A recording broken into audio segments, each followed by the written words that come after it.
मुकाबला सख्त है हैं 26 मिनट वाह जी वाह आज हमें दम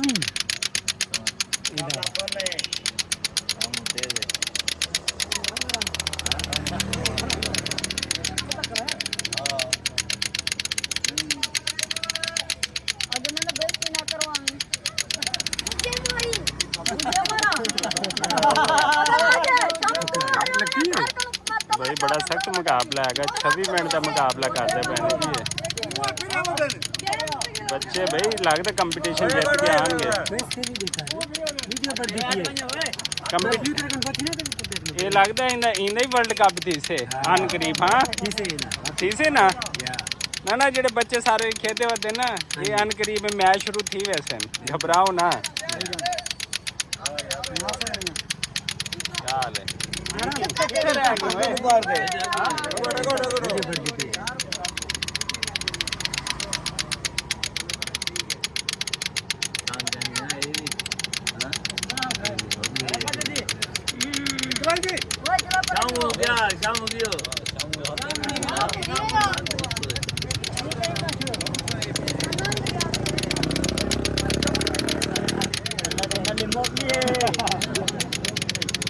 भाई ये मुकाबला बाकी सकते हैं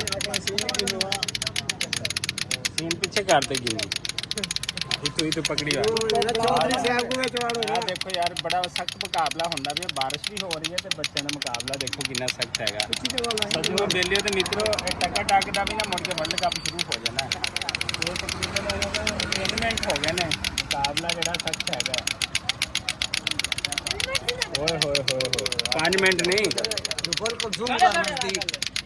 2 मिनट होए ने 2 मिनट 10 सेकंड देख दे कितनी देर तक जाता है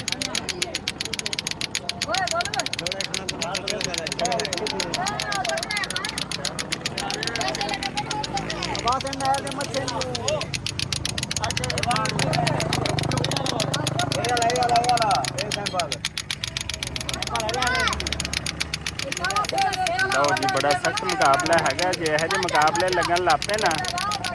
ये लगता अगले साल गोल्ड मेडल लैके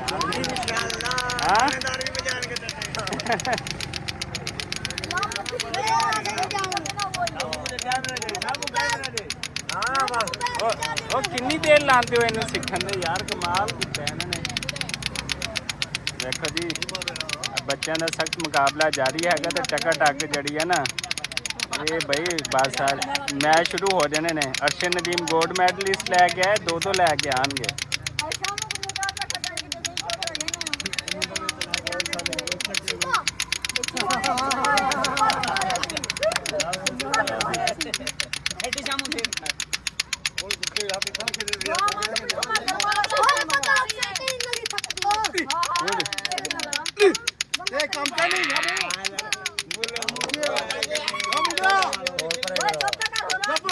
पाकिस्तानी बच्चों का टैलेंट चेक करो भाई टैलेंट चेक करो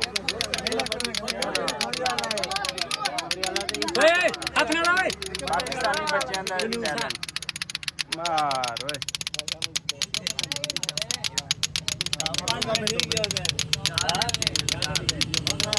वीडियो पहले दी ना ये 1 सेकंड